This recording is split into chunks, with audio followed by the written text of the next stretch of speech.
నేను మీరు రాజకీయాలకు రాకముందు 2009లో చిరంజీవి గారు ఎందుకు ఓడిపోవాల్సి వచ్చింది అంటే మీ సమాధానం అంటే ఓ రాజకీయ నాయకుడిగా? అంటే ఖచ్చితంగా ఆ రోజు చిరంజీవి గారు గెలిచేటువంటి అవకాశాలే పాలకొల్లు 100% కూడా. బట్ ఏంటంటే 2 చోట్ల అంటే ఇక్కడ పాలకొల్లు కంటెస్ట్ చేశారు, అట్ ద సేమ్ టైం తిరుపతిలో కంటెస్ట్ చేశారు. అదేంటంటే ముందుగానే కొంత ఒకటి అంటే రేపు గెలిచిన తర్వాత కూడా తిరుపతిని అట్టి పెట్టుకుంటారు, పాలకొల్లులో రిజైన్ చేస్తారనేది కొంత ఎక్కువ ప్రాపగండా ఎక్కువ వచ్చింది, క్రియేట్ అయింది ఒకటి.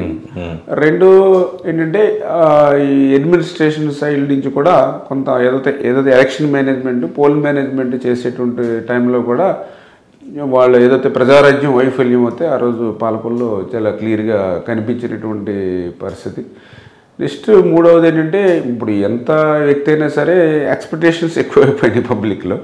చిరంజీవి గారి మీద కూడా ఈయన ఏదో సీఎం కానీ పెద్ద వ్యక్తి కాబట్టి ఈయన ఏదో ఎక్కువ ఇస్తాడేమో అని ప్రజలు ఎక్కువ ఎక్స్పెక్టేషన్ ఇచ్చారు. కానీ ఆ ఎక్స్పెక్టేషన్ కూడా వీళ్ళు అందులో 50% ఫుల్ఫిల్ చేయలేకపోయారు. అవతల కాంగ్రెస్ వాళ్ళు మేనేజ్మెంట్ అది పర్ఫెక్ట్గా చేసుకోగలిగారు. దాంతో అంచనాలు తలకిందులు అయ్యేటప్పటికి వీళ్ళు కూడా ఓటింగ్ ప్యాటర్న్లో కూడా కొంత డిఫరెన్స్ కూడా కొంచెం రావడం జరిగింది. డబ్బులు పంచిపెట్టడం వాటిలో కూడా ఫెయిల్ అయ్యారు. ఇట్లా అంటే ఒక కారణం కాదు, డిఫరెంట్ ఇష్యూస్లో ఆయన ఇక్కడ పాలకొల్లో ఫెయిల్ అయినటువంటి పరిస్థితి. కొంత అంటే ఈ లోకల్ ఇట్లా మన సర్వీసు ఇవి కూడా కొంచెం చూస్తూ ఉంటారు. ఇట్లా ఈ విషయాల మీద తప్ప పాపం ఖచ్చితంగా ఇవన్నీ కరెక్ట్ చేసుకుని ఉంటే మంచి మెజార్టీతో పాపం గెలిచి ఉండేవారు చిరంజీవి గారు ఇక్కడ. ఆయన తప్పు లేకపోయినప్పటికీ కూడా ఆ అడ్మినిస్ట్రేషన్లో కానీ ఆ ప్రజల ఆలోచనలో కానీ కొంత మనం క్యాచింగ్లో ఆ మేనేజ్మెంట్లో చేసుకోకపోవడం వల్లే కొంచెం ఆ రోజు వైఫల్యం కొట్టొచ్చినట్టు కనపడింది. అది ఆల్రెడీ రిజల్ట్ అప్పుడే కాదు, ఎలక్షన్ జరగడానికి ఒక వారం రోజుల ముందు నుంచి ఎలక్షన్ జరుగుతున్నప్పటికే కొంచెం అనిపించినా కూడా జాగ్రత్తలు కూడా తీసుకోలేకపోయారు.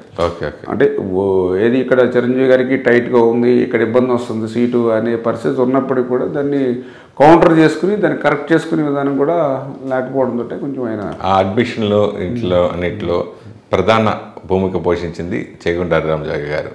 ఇప్పుడు ఆయన లేఖాస్త్రాలే ఒక వైరల్. అసలు ఆయన ఈ లెటర్ వచ్చిందంటే ఇప్పుడు అంత హాట్ టాపిక్ మొత్తం ఎక్కడ చూసినా దాని గురించి ఏం చెప్తారు? సడన్గా వాళ్ళ అబ్బాయి ఇప్పుడు వైసీపీలో జాయిన్ అవటం, దాని గురించి మీరేం మాట్లాడతారు?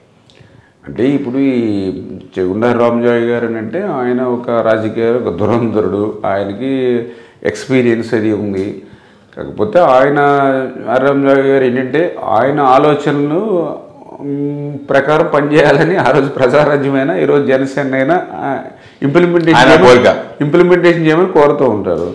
కానీ నా ఉద్దేశంలో మరి ఇంప్లిమెంట్ చేసే వ్యక్తులు వేరు, ఆలోచనలు ఇవి. అది జనరల్గా సాధ్యమయ్యే పని కాదు. ఎందుకంటే ఇప్పుడు పవన్ కళ్యాణ్ గారు ఉన్నారు, ఇప్పుడు ఆయన కష్ట నష్టాలు ఆయన పడుతూ ఉన్నాడు. ఎందుకంటే ఒక పార్టీని నడపడం అంటే ఆంధ్రప్రదేశ్ రాష్ట్రంలో అంత సాధ్యమయ్యేటువంటి పని కాదు. ఎందుకంటే ఆయన సినీ ఇండస్ట్రీలో ఆయన కష్టపడి సంపాదించేటటువంటి డబ్బులు ఖర్చు పెట్టుకుంటూ ఆయన పార్టీని నడుపుకుంటూ ఉన్నాడు. ఆయన వెనకాల సమాజ వర్గం ఓట్లేసే వాళ్ళు ఉండొచ్చు తప్ప ఆయనకి డబ్బులు ఇచ్చి సహకరించేటువంటి సమాజ వర్గం కానీ ఆయనకి లేదా ప్రింట్ ఎలక్ట్రానిక్ మీడియాలు ఉండి ఆయనకు సహకరించేటువంటి పరిస్థితులు కానీ ఈ రాష్ట్రంలో లేనిటువంటి స్థితి. అటువంటి స్థితిలో ఆయన లాభ నష్టాలను బేరీ చేసుకుని అనుభవించే వ్యక్తి ఆయన. ఇప్పుడు ఆయన చూశాడు ఈ జగన్మోహన్ రెడ్డి యొక్క రౌడీయిజం, గూండాయిజం, ఇతను కక్ష సాధింపును అతను కూడా ప్రత్యక్షంగా అనుభవించాడు.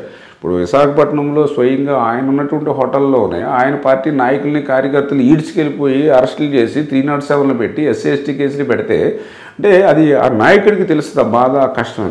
దాంతో ఏంటంటే కొన్ని ఈయన చెప్పిని కొంచెం ఇంప్లిమెంట్ చేయలేకపోవచ్చు ఆయన పరిస్థితిని దృష్టిలో పెట్టుకుని. అటువంటి వాటి మీద కొంచెం జాయ్ గారు కొద్దిగా డిసప్పాయింట్ అవ్వచ్చు.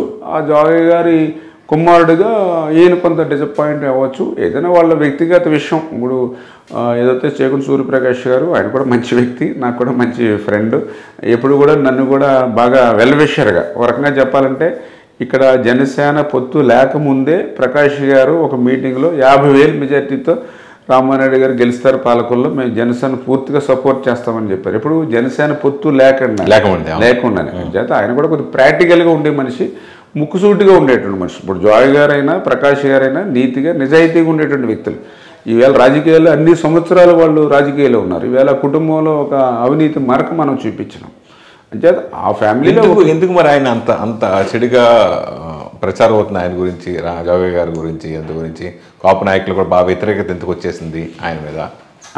వ్యతిరేకత అంటే ఏదైతే ఇప్పుడు పవన్ కళ్యాణ్ గారు ఇవాళ కోరుకుంటూ ఉన్నారు చాలా వరకు జనాలు, రేపు పొద్దున పవన్ కళ్యాణ్ గారు అంటే కాపు కమ్యూనిటీలో ఒక ఎక్కువ 70-80% ఆయన నాయకత్వాన్ని యాక్సెప్ట్ చేస్తూ ఉన్నారు. ఆ టైంలో ఆయనకి ఇంకా లాభం కలిగేటువంటి విధంగా మనం చేస్తే బాగుంటుంది అనేటువంటి ఆలోచన, ఆ యాక్టివిటీ ఉంటుంది. ఇప్పుడు జోగయ్య గారనే కాదు కదా, పవన్ కళ్యాణ్ గారికి వ్యతిరేకంగా ఎవరు మాట్లాడినా వీళ్ళు వెంటనే ప్రజల నుంచి నెగిటివ్ వస్తుంది.